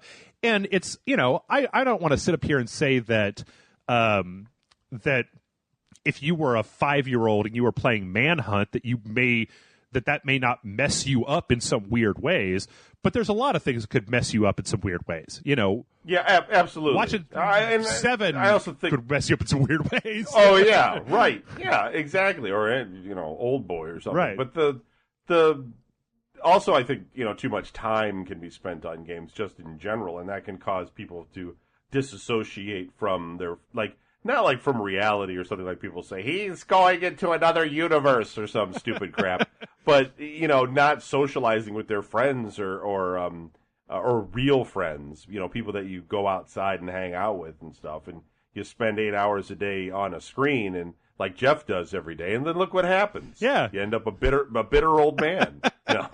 That's exactly what happens. Yeah, I don't know. I mean, I don't think, to be honest, Mr. Allosaurus, I don't think that you have to. I don't really think you have to worry about that much. I think that anymore, at least the day and age in which we live, gaming is ubiquitous enough as a form of entertainment that anybody who's trying to be like, oh, what are you wasting your life with these video games? You need to be a man and go out and chop wood or something. You probably don't really want to even be talking to that human being. It doesn't matter what they say. Right. It doesn't matter what any of these pundits, politicians, anybody says about wanting to ban it or get rid of it or hurt it, because you have to understand at this point, the voting block is so large now that if anybody were actually really going to threaten video games and take something away, whoever's in office would be removed. And there would be somebody else changing the laws right back to the way they were, because you had this giant influx of voter turnout where it's like, I don't give a shit if BioShock Infinite 2 is coming out that day. I'm going to go vote against this motherfucker because he wants to take away my Grand Theft Auto. Yeah, I know. It's exactly right. Who cares about Syria and healthcare, Kevin? What's really important is you want to take my Grand Theft Auto away. I mean, when you go to like a voting booth, there's never really any issues that have anything to do with you. You know what I mean? They tell you that they are. Well, this is going to impact your life or something, and it's like, I don't know if we need a 5th fire department or not, but I do know that if this guy's going to ban this game, he's out. He's out of office. Yeah. I'll vote for the cannibal guy that is his cannibal crazy robot Hitler over the guy who wants to take away my video games. Right, yeah. So I don't ever worry about it. Whatever these people are saying, they're just trying to get your goat. Besides, we're even reaching that point where you've got people. I mean, you've got people like you and I who are now in our mid-30s, early 40s who have grown up with video games, and that turnover is only gonna be more and more often, to the point where the generation coming after us, they've had video games. Like, I still remember a point in my life where there wasn't video games, where you had to go to an arcade and there were very few in the home market and that sort of stuff, or when we didn't have very many in my house. So I remember a time when it was TV and books and comics and stuff like that, before video games were such a huge thing that were everywhere. But there's, as we've talked before in the show, about a whole generation of people after me. I don't even know what they're called anymore. I don't even know what I'm called. I'm a Generation X or whatever, Y or Z or whatever they call it. But whatever the next generation is after me, those are people who have grown up with, with video games their entire life. And as they become the sort of people who become more powerful and in charge, I just think we're at a point now where video games are like TV. Like, there was probably a time, in fact, I can remember a time when you would have people who would get pissy with you about watching TV. I watch TV, that shit's for babies. Go read a book, read some novels or paint a picture or whatever. And, as it goes on, the stuff is just more and more accepted. And I don't know. Yeah. I don't know what the next thing's going to be, though, Kevin. Is it going to be, like, I don't know. What's going to be the next thing that it's like it's the devil and nobody should be doing it? It's corrupting our children. I don't know. I don't. Everything is, apparently, and then people just want to go back. Look, in Ohio we have Amish. Yeah. So if you ever want to be part of their community where there is no electronics and you sit around and you share and you build things by hand and live that life, they'll take you. Yeah. You know what I mean? So if you run into one of those people, just send them this way. New York and upstate New York and Ohio, we got them. Yeah. Pennsylvania, there you go. Churn and butter. I can say whatever I want about the Amish because I know they're not listening. Hey, for all of our Amish listeners, hello, you guys. What the fuck are you doing? Listen to our podcast. All right. So our next question is from Steve, and this is a quick one, and we'll get through pretty quickly. Steve says, hey, guys, I have a quick question. Have you ever considered having a camera record while you guys do your videos like the ladies have for Sparkle Fandango? I think it would be fun to see the rage in your eyes from games like Rayman and fear from games like Outlast. Keep it classy or whatever it is you guys do. Proud patron, Steve, a.k.a. Skittlepick. I'm going to tell you right now, Steve, that we've considered it before, and it may be the sort of thing that we get to in the future. Right now, the biggest stumbling block is just that it takes so much more time to render those things at the same time. It's more setup. You've got to light it. It's like, right now we were able to churn out content pretty quickly, and that would probably slow us down a little bit, which is why there's only one Sparkle Fandango a week. I mean, just doing the green screen conversion for Sparkle Fandango it changes it from being a process of like 2 or 3 hours worth of coding to like 11 hours worth of coding and uploading and all that stuff. So for right now, we may do it from time to time, but it's not the sort of thing, at least not until I get a better computer, that I feel like we can do on a regular basis, just because. Plus, nobody wants to look at our ugly faces. We put the ladies on because they're attractive and they're great to look at. I don't know. I guess Jason looks all right, but Kevin, you do one. It gets 100 degrees outside, and you shave your beard off. You do one video without a beard, and everybody's just like, "What happened to your beard?" Yeah. I have no agency over my own facial hair anymore, because people just freak out if you don't have a beard. And then they say things like, I would have donated to you guys, but you don't have a beard. If you grow your beard back, I'll donate. I'm like, I will not be held hostage by beard terrorism, because if I want to have a creepy porn star mustache, that's my business. Man. Yeah, you don't really want to do cameras, you know what I mean? You got to work out. Having the girls on there totally makes sense. If you got a good skit idea or something, like you wanted to show Jason trying to actually open a crate with a crowbar and see how difficult it is. You ever notice that in video games? You go up to a crate and you hit it once with a crowbar and it just explodes. Yeah. And whatever it is inside of it, go hit a real crate with a crowbar. See how long it takes you to get in the thing, or shoot at it. Find a gun, hit it with the butt of a gun, and see how. Do like a Mythbusters episode. There's 4 hours of us hammering on this crate with the bottom side of a pistol trying to get it open. Right. Yeah, and then just to get one chicken leg that's in the bottom of it. But yeah, it's if you were going to do a skit or something, that totally makes sense. But if you're just going to record, I mean, I've seen a lot of these shows that do it. I mean, we've done it before on Video Game News, and it's boring. I don't think it really works. I think that, like Allison Murphy, even Jason to a certain degree, they have a lot of really really complex. I've actually been thinking about doing an experiment for this guy, because or not just for this guy, but just an experiment, because this week I was planning on playing through that horror game Outlast. And, there's plenty of people online where they do a face cam, they turn all the lights off, and they're sitting there, it's like watching the girl from Blair Witch, where they're always like, and then the thing jumps out, they're like, and then the eyes go all bug out and everything. I think it would be boring to watch me, because I am jaded. So it's like I turn the corner and there's a thing there, and I'm just like, okay, it's a dead guy. All right, whatever. Jump scares get you, but I don't play horror games and just sit on the edge of my seat going, oh, God, the Slender Man's coming. Oh, God, Slender Man's coming. I don't do that. I just play the game. And I was actually thinking today about horror games and about how I'm probably the worst person in the world to play horror games, because I've been playing so many games for so many years that I just break it down to mechanics and it stops being scary to me. I'm like, what do I need? I need the key. Okay. And how do I get past that guy? You hide in a locker. Okay. So, there's growling behind you. And you're like, all right, I'm going to jump in this locker. Boom, boom. And the guy goes past, and it's like, all right, whatever. This could be red triangles on blue circles. Listen, stop trying to front. We know you're in tears crying like a little girl. That's right. You're just trying to hide. Yeah. You don't want people to see and embarrass you. I got to wear adult diapers to keep pissing my pants. So, I don't know. They answered Mr. Skittlepick.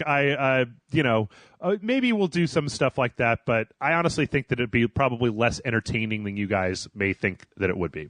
So, maybe unless we have a third person on camera every time just to mug at the camera and make dumb faces and stuff while we're sitting there. I also have, I don't know if this happens to you, Kevin, but there's people out there, like this used to happen to me when I play the drums. It happens to me when I play video games for an extended period of time, where you just get into it and then you realize that your mouth has been hanging open for an hour. Right, you're just right. because you're just not thinking about it. Your jaws are You're just tired too. You got sacks under your eyes. You just got off of a weekend bender. You know, I mean, it's not good. You don't want to show people all that stuff. I mean, your audience's imagination of how you are at that moment is much better than the reality of it. So don't break the immersion. That's the I totally wouldn't. They imagine you as the professor. They got the beard and the pipe and all that stuff, or whatever, whatever you call yourself today, Darth freaking Jeff. I don't know what are you still Professor Jeff? Is that or was that owned by the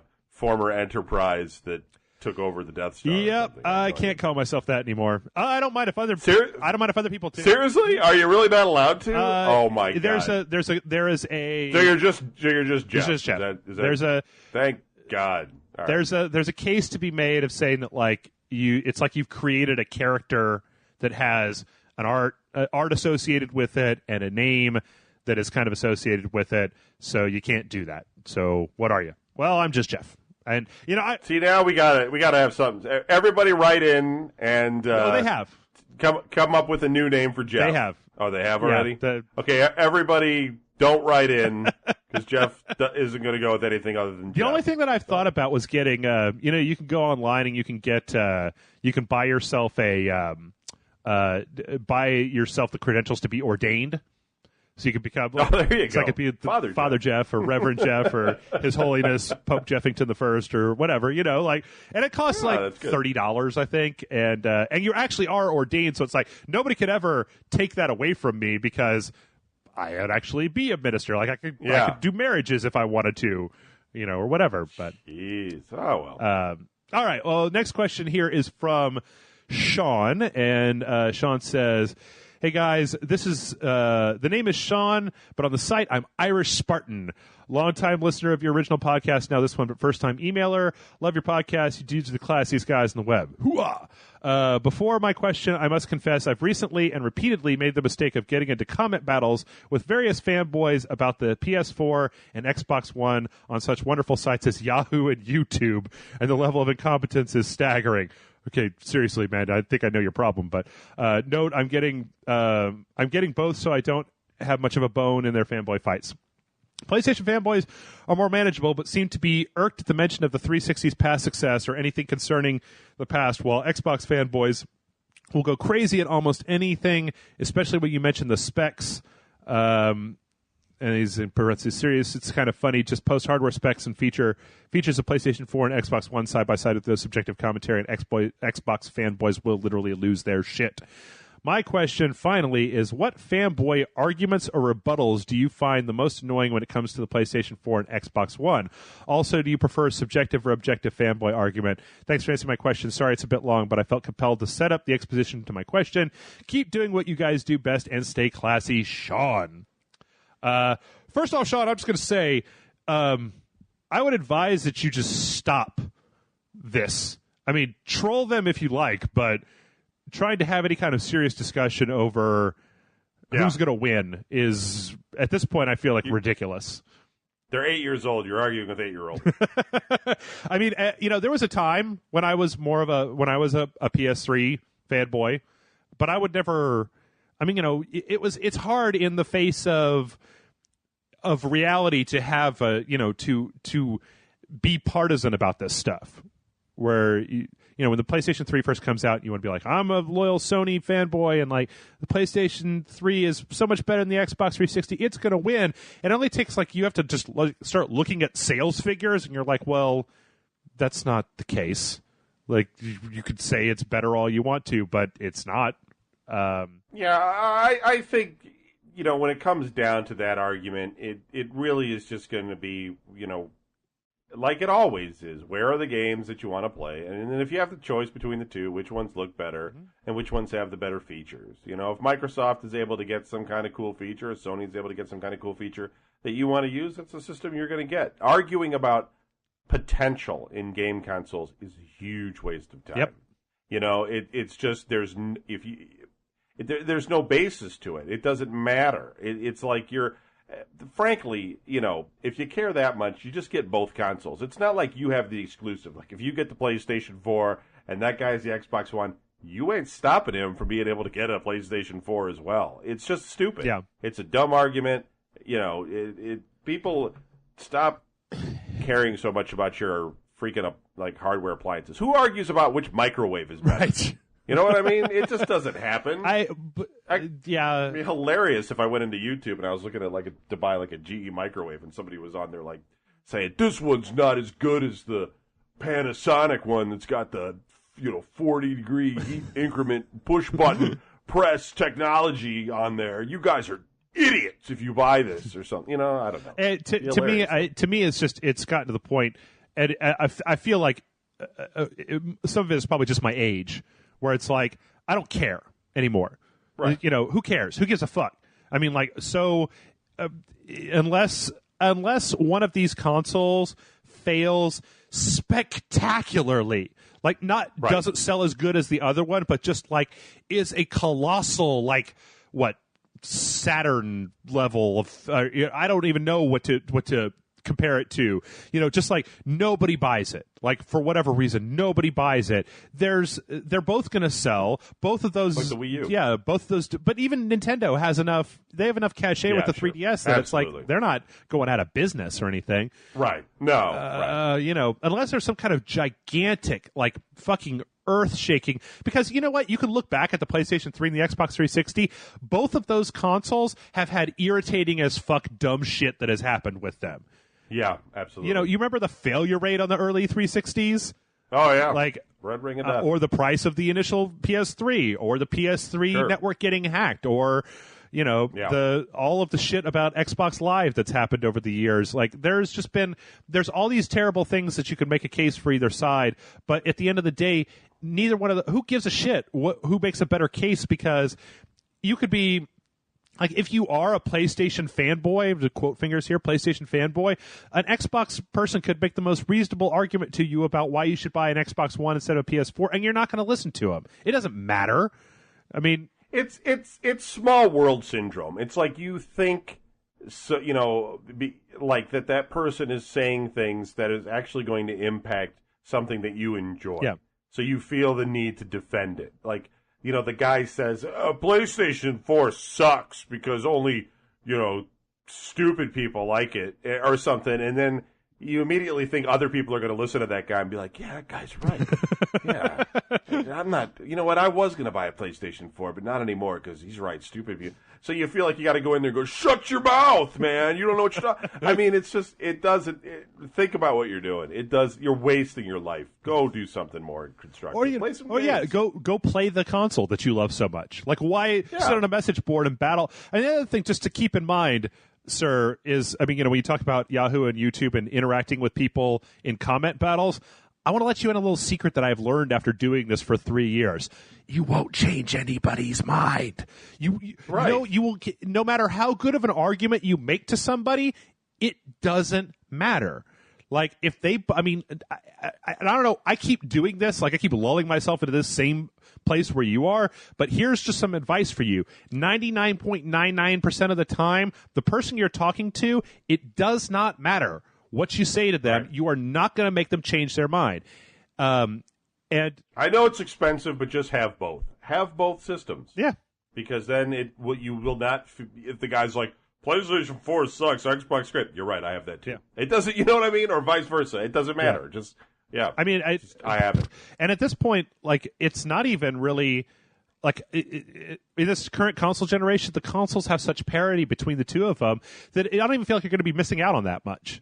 Just look for the exclusives coming out of the next 8 months and see which ones you want, and then buy that one console and stick with it. Who cares which one it is? Who gives a fuck which one it is? Buy that console, stick with it for those 8 months, and then when the price drops and the first hardware revision happens on the other console, buy it, buy all the games that came out last year at half price, and have a great time, Yeah. Get the games you want to play, and, just try to... The whole purpose of the thing is for you to have a good time, and don't let people... It's stupid. You're arguing with 8-year-olds. Just stop. And for the love of God, YouTube and Yahoo, if you really do want to have this argument, maybe find somewhere where you aren't that's not even the bottom of the barrel. That's that's subterranean from the barrel. Like you can't argue. Like, have you ever looked at the people who answer questions on Yahoo Answers? Like, Jesus, man, yikes. There's other people in other countries going on YouTube, and they're like starving. Yeah. And they're like, these rich Americans are arguing over game consoles. Yeah. I'm going to go over there and kill them for their food. It's the same thing as the guy who was talking about having to justify video games to people. If you're in that conversation, chances are the person you're talking to is dumb. And you need to go find a forum where they're talking about wonderful works of literature, and then go start an online book club or. Don't go crazy now, but just don't get in. Or you know what? Don't get in the conversation. Just don't get into the. Don't let it get to. It's easier just to laugh at them and go. Yeah, because what they're saying will not matter. It will not matter. Yeah. The console war will be won and lost by the stupid decisions Sony and Microsoft and Nintendo. I think the console war is over, Kevin. The console war is over. It's all PCs. They're all PCs. Pretty much. I mean, within, I don't think in the next generation it's even going to be a console war. It's going to be a service war. You're just going to be streaming your shit over Sony or streaming it from Microsoft, and everybody's just going to buy a $20 a month subscription to both services, and then fuck it, you got everything. You're fine. But yeah, maybe on your glasses in your living room with no TV, a bunch of couches. I love this mental image. I keep coming back to it. I'm just just having to sit down and watch TV. I'm like, fuck that. I'll just put my goggles on, go outside and walk my dog, and watch some Breaking Bad while I do. By the way, how fucking good was that last episode of Breaking Bad, Kevin? Oh, it was great. Holy shit. It was great. I'm not going to give any spoilers out there for those people that DVR'd it, but I will say that I'm not sure if the next episode will actually pick up from where it left off. I have a feeling they may just skip ahead, and you know what I mean? Maybe, yeah. They don't have much time. They don't have much time left, and because it's TV, I don't think they're really going to show people getting wasted. Oh, that's all. I also have to tell you, Kevin, that I don't know if you've been watching any of our stuff, but it turns out that you remember 2 podcasts ago when I said that Jason doesn't like Breaking Bad. Yeah. I was full of shit. I don't know. Oh, really? I don't know what in my mind happened, but we were over here playing a game or something, and that came up as I was like, "So you still don't like Breaking Bad?" He was like, "I don't know why you said that, asshole. I love Breaking Bad." And I was like, I don't think I would make that shit up. And he was just like, "No, I watch it every week. I'm so into it." So yeah, I don't know anybody that doesn't like Breaking Bad that's watched it. Allison, Jason's wife, does not like Breaking Bad. Whatever. He's just got to beat her or something. We're moving on to another question. Another question. This is a question that we've answered before, but I actually got 2 emails asking the same question, so it's going to be a real quick one, and then we'll just jump. This question says, "Hello, this is Califactutulu." I don't know how to say this, from the site, and my question is, I remember hearing about Metal Gear Solid Ground Zeroes and got super excited because it looked great. Now, after E3, Metal Gear Solid 5 was revealed, and while that looks awesome, I'm wondering what's going on with Metal Gear Solid Ground Zeroes. Thank you for the awesome work. Definitely some of my favorite videos and podcasts. We've answered this before, but like I said, I got 2 emails this week asking the same question. So, Metal Gear Ground Zeroes is part of Metal Gear Solid 5. It's like the opening chapter to Metal Gear Solid 5, kind of like the tanker mission was in Metal Gear Solid 2. So you'll have Ground Zeroes, which will kind of be like your prologue, extended prologue, and then you'll have Metal Gear Solid 5, which is the rest of the game. And that's it. So there you go. All right. Next one is from Carl. Carl's actually emailed us a few times. I'm starting to recognize his email address. He says, "Hey, Jeff, and another guy that may be Jason or not." I assume that means you, Kevin. Even though the Xbox One had kernels of good ideas, they seemed far too restrictive on the end of the user, regardless of poor messaging. And PS4 seemed fine, as it was something that we're all pretty used to. However, when it comes to games, I can't justify buying either one, just because the PC is still a thing, and most of the games will end up out on the PC anyway. What helped is that the duration of the current consoles has shown people that, hey, the PC is still pretty cool.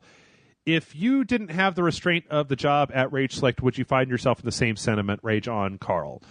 So this is a question that we've been asked from time to time, but I feel like it's been a while since we answered it. And with the current upcoming consoles, I feel like it could be something relevant, Kevin, and that, if you weren't doing this for, you collect everything, but, if you were just out there doing your own thing, would you feel the need to get these consoles, or would you just stick with like a PC since so much of this stuff is moving in that direction anyway? You know what? I'm not trying to pitch my show on your show, but that is actually the whole theme behind Video Game News Radio. Really? Is that, my brother being a truck driver, Don being a steel worker, and Larry being a broke student, I base the entire show. You can go back and listen to the earliest shows where I explain it on the fact that I didn't get the mentality that I'm excited for all of these things, and they just look at them and they're like, eh. Yeah. So the whole show is based on that sort of insanity. So I totally get it. You know what you're saying. And no, they don't care. They're not going to buy them. They have no money for that. And do you know how much money that is to somebody that likes to buy beer and pizza and stuff? Oh. They're not buying those things. Well, I mean, in the whole PC, this seems like it's going more to the PC versus consoles type of thing. Oh. Like, what would PC people? I mean, because they play PC games too. I think it's just a different experience. I think you're in the TV. Sorry, I think you're in the TV room on the big TV on the comfy couch playing the games. Yeah, you can put your PC in that room, but nobody does. Yeah. The PC's always at a desk or something similar, with the mouse and it's just a different. I always feel like playing PC games is almost like some sort of like professional thing you have to do. Like you're sitting at like an office job in a way. You're like, it's a different environment where on the couch you're just laying down. You've got half-eaten food around you. The dog has to go outside staring at your face. I don't know. And that's, I just think it's different. That's the big thing that you try to kind of get across to people a lot of times is that if you have your computer in a different room than your primary television, your primary entertainment TV, it's a real pain in the ass to either, what are you going to do? You're going to wire an HDMI cable through your walls, or you're going to buy some kind of third-party NVIDIA Shield thing or whatever. It does kind of suck getting your, like I have a TV right next to my computer in the room where we record all of our videos, so it's not that big a thing for me. I have like 6 HDMI cables. I just plug the right one into my capture box. But that's not the way that most people are. Also, the thing that I keep coming back to about the whole PC supremacy thing is that you got to remember, PC advocates, that the PlayStation 4, the console, the controller, power cord, everything you need to play the games is $400. Now, yeah. Like a good video card for your PC is $400.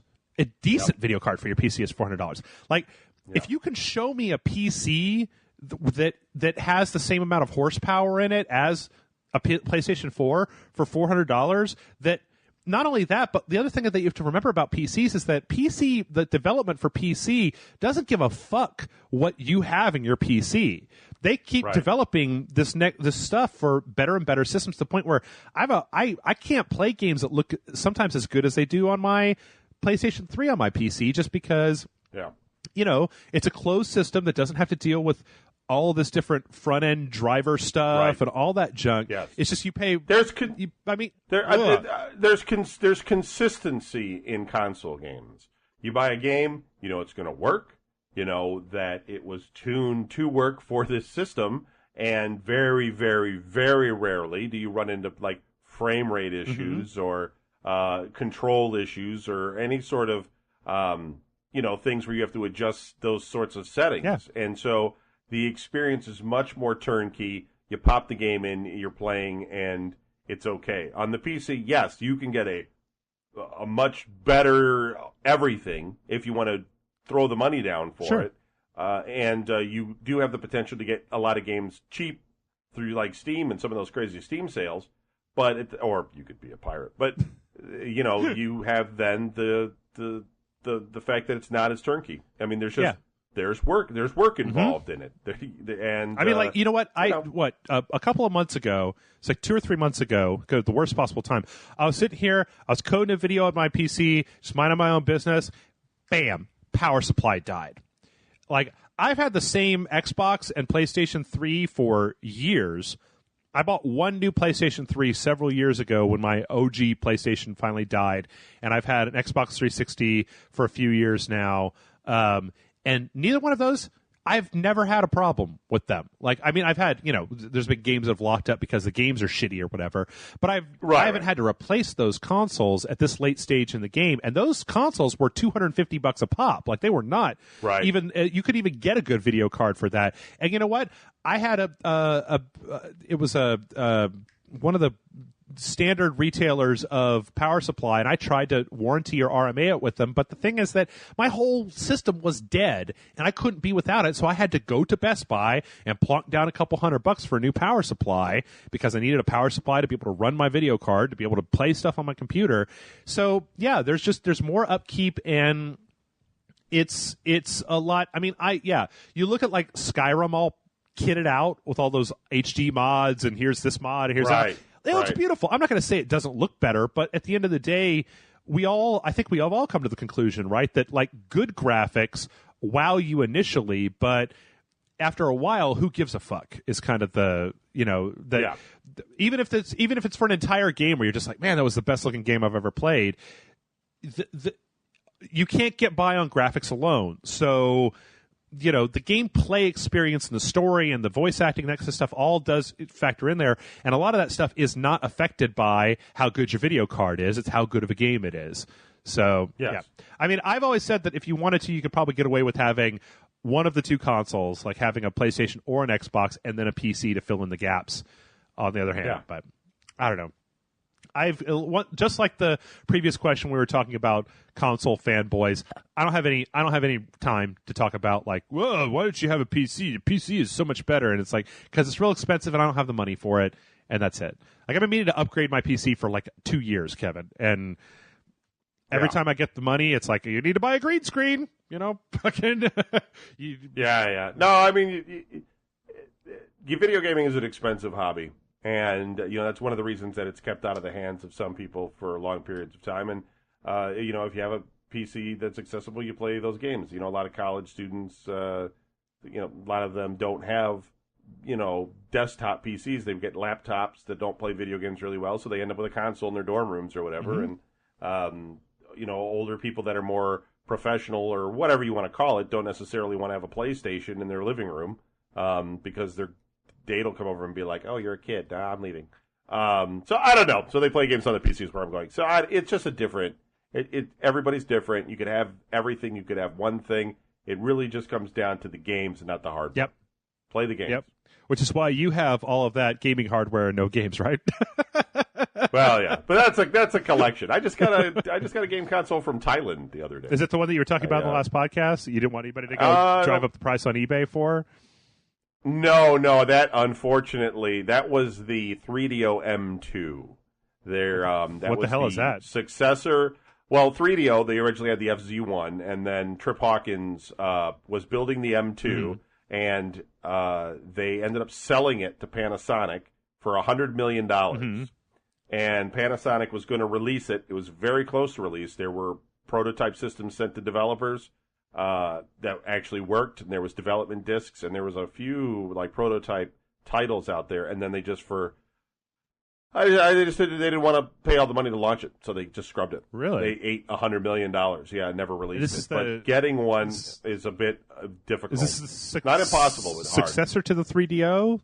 Yes, okay. The M2, the Bulldog M2, and so I had over $1,000 bid on it, but it was nice. This guy had also been including the development board that went into the PC that connected to the unit. Wow. And and it was all cherry, so somebody got it. That's what happens in the universe that I'm in, where you try to get this stuff. Some things are just impossible to get. But I do have a game system that's it's weird. It's a cartridge system that appears to be plays Game Boy games, but I'm not sure. In fact, if anybody's an expert on Game Boy games or clone systems or anything, feel free to go to youtube.com/VGN Network. Sorry. No, that's all right. I don't mean to pitch myself. You should pitch yourself all the time. I don't mind. I don't mind that at all. Yeah, youtube.com/VGN Network, and then look for the Family FR202 video and watch it, and then tell me what you think that those games are, because I'm very confused by it. For instance, like, it's in black and white. The games look like Game Boy games, but then I played a game and it used 3 buttons. Mm-hmm. Like a fast fire, a slow fire, and a bomb. Well, the Game Boy only had 2 buttons. So it's very, like, I don't know Thai, and there's no information about the system on the net. So it's very unusual. Interesting. Anyway, that's it. Okay. Yeah, I don't know. So that's something I've been doing. I also got a PlayStation 1 in the mail, like the little tiny one they released at the end of its life. Those are dirt cheap right now. I got one with the monitor. Oh. That snapped on the top. Yeah. For like $35. What? Awesome. So, yeah. Awesome. It was a total score. So that happened this week. Wow. Well, we've only got one more question here because we had one question that was Carl a second time, and I generally like to double up. And we had one question that was about VR headsets. We've already talked about that too much this episode. So even though I would love to go back and now read the fan fiction that I've been writing about what it's going to be like in the future. I'm very excited about the headsets after this show. So our last one is from President Evil. Great name, by the way. And he says, hi, Jeff and Kevin.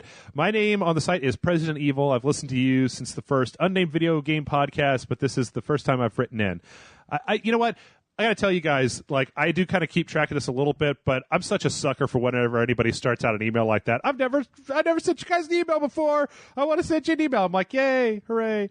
My question is about Dive Kick.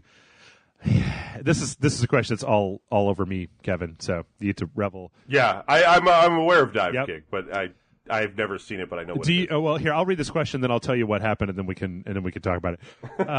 After E3, you seemed to be really enthusiastic about the game. You continually heaped praise on it for being inventive, and most of all, for being a fighting game that does not require, excuse my language, a shit ton of practice to get into. However, your opinion seems to have changed since you and Jason played the game on Indie Friday, as shown by the recent remark, e.g. on the Killer is Dead review and the Rage Select podcast. Did you actually change your opinion and now consider it bad/hipstery or an anti-game, or did you simply give in to internet pressure? Explain yourself. I don't want to follow you into a war against other gaming websites only to find out that you changed your mind at the slightest sign of adversity. Stay classy, President Evil. All right. So, Kevin, I'll give you the quick rundown here because everybody listening hopefully already knows this. So, you know what Dive Kick is, right? Yes, okay. Right. So we played Dive Kick, and it came out a few weeks ago, and we played it on Indie Friday on the website. I played it with Jason. Okay. Jason hated it. Like, he just the entire time, like, I've never seen him more just like, this is fucking ridiculous and it's stupid and blah, blah, blah.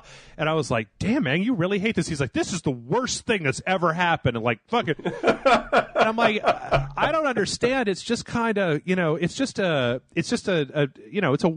2-button fighting game. And it's got some stuff in it. This is a fucking Flash game. This is some hipster bullshit. Just like, he was on and on about it.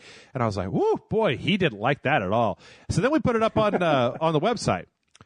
And oh my God, you'd think I put up like fucking War Crimes, the game or something. People just like, fuck this piece of shit. This should be a Flash game. The fact they're charging $10 for this is an atrocity, and these people should be ashamed of themselves. And this is garbage, and this is the worst thing. This is worse than Aliens, Colonial Marines, and just like page after. I mean, people I had never even seen on the website before were going in to comment on this video, just like, fuck this. And it was like, to me, I said this on some other podcast somewhere. It might have been the one I did with Jason, or it might have just been on one of our playthroughs. That it was like, to me, it was like people were were willfully ignorant in that they couldn't even conceive of a way that this game could be fun in the least. That it was this garbage hipster anti-game. And the gall of $10 for this fucking joke piece of shit Flash game that should just be and like the vast majority of people on the website had this opinion. From time to time, people in the comments would be like, "You guys are way overreacting. This thing is a cute little game. It's an indie game for $10. Blah blah blah blah." And I was right on the verge a whole bunch of times of trying to go in there, but then I remembered what I was telling the guy on the couple questions ago. Like, you can't change people's minds.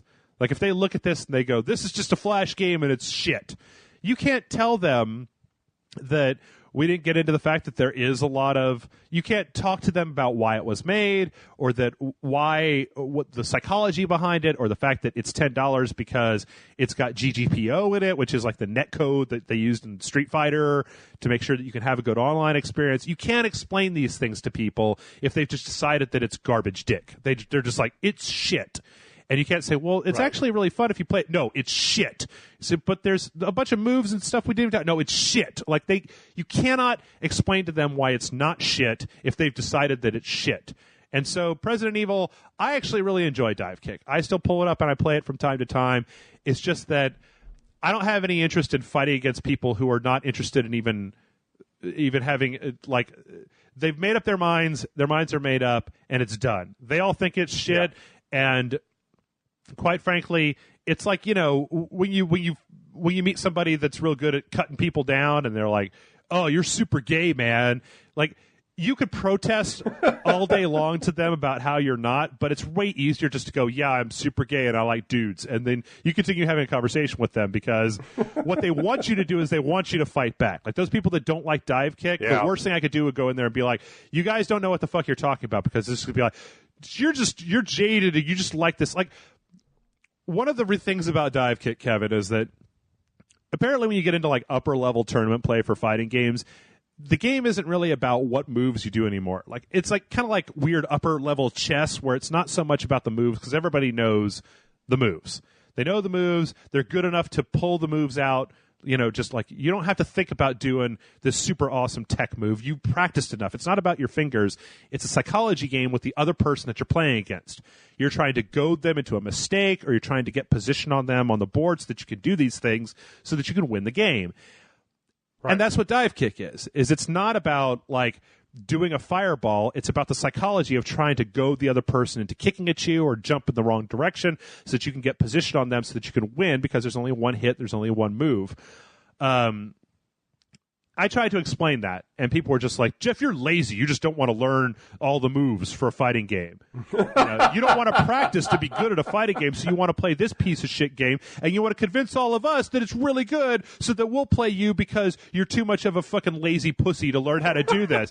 I'm just like, what do you say to that, Kevin? What do you say? You're just like, no, I'm not. Then they're just, oh, yes, you are. Oh, no, I'm not. Oh, yes, you are. Like, so you just go, yeah, fine. It's a piece of shit. It's a huge chunk of shit because you guys are always right, and I don't, like, really want to, you know, nothing's going to make you guys enjoy this, so I'm just going to enjoy it, and I'll pretend like I'm on your side when I'm on the show. Which, to be honest, Dive Kick is really the only thing I've ever done that with, and it's only because I honestly was shocked at the amount of people who were just like, frothing at the mouth, angry at how dare they dare to charge you $10 for this anti-game piece of shit. So wow. So when Game of the Year stuff comes up at the end of the year, I'm Dive Kick number one. Dive Kick number one. Game. Gonna totally, Last of Us, totally, BioShock Infinite, Grand Theft Auto 5. None of those games will hold a candle to Dive Kick. That's it. Fan the flames of hate. Let it out. This is therapy for everyone. To be honest, that's the other thing about the internet, Kevin. If we I feel like we're still talking to the guy before he was talking about talking with people on the internet. Is that like whatever anybody has seen in the last 10 minutes that is unpleasant to them, it's the worst thing they've ever seen. And if you like it, then you love it and you want to marry it and you want to have its babies and stuff. Like, of course Dive Kick isn't the best game I've ever played. What the fuck kind of dumb shit is that? But, like, I like all kinds of games, and that game was fun, and, you know, it was okay. I don't know. The main two characters of the game are named Dive and Kick, and their backstory is basically the backstory of the Fresh Prince of Bel-Air. They were sent to live with their aunt and uncle because of getting in fights. So. Yeah, I always just when you get into situations like that, I always just tell people, "Oh, I like everything. Yeah. I like all games. Yeah. Oh yeah, I understand what you're saying, but I like all. It's like music. Oh, I like all music. Yeah. You like country? Well, I like everything. Yeah. Yeah, I guess the defeats any argument. Really. I can't really do that, Kevin, because I'm very much on record as like really disliking a bunch of stuff. Yeah, that's true. You can tell them you've turned a leaf. I like everything. You were in a motel room. You found this thing left there by the Gideons, and you read it, and you were like, I've got a different perspective on it. Okay. No, I mean, I'd be like, I like everything, and people be like, oh yeah, what about Max Payne 3? And I'd be like, Okay, fine. Yes. All right. I don't like everything, but yeah, whatever. Anyway, that's all the questions that we have today. So, but we can't do this show without your questions, ladies and gents. So if you have questions, please send them to mail@rageselect.com. I'm going to say that 3 more times. No, I'm going to say that 1 more time. Mail@rageselect.com. Yep, mail@rageselect.com. 2 more times. I'll split the difference. So, as always, Kevin, thank you very much for coming on. Absolutely. It's always fun. And we will be back next week. Just before we end up here, I want to tell people that I'm pretty much at this point moving this podcast to Thursdays instead of Monday because we drink on the weekends. So recording this podcast on Sunday or Monday when we're all hungover and shit isn't great. So we're going to start putting this podcast out on Thursdays, and we're going to start putting out the reviews on Fridays, unless they start sending me pre-release copies of stuff, at which point we may be able to get them out sooner. But, keep an eye on the horizon. I'll just take a moment here to pimp a few things out. If you're hearing this on Thursday, our T-shirt store should be up, and you should have a few days left to buy our Founder T-shirt. We're going to have some more T-shirts coming soon. But this was kind of our first prototype shirt to see how it went. It's been going really good so far, so we're probably going to have some more in the future. We've also got another thing, Red Dead Redemption, or the Red Dead Redemption Undead Nightmare Episode 8 audio is up, and we're still looking for people to go in and fill in the visuals for that. You don't have to animate. You can do storyboards or live action or whatever the fuck you want to, so go read that post and check it out. And keep up with us for more reviews and such. And Kevin, one more time for the fine folks out there, where can they go to see you when you're not here?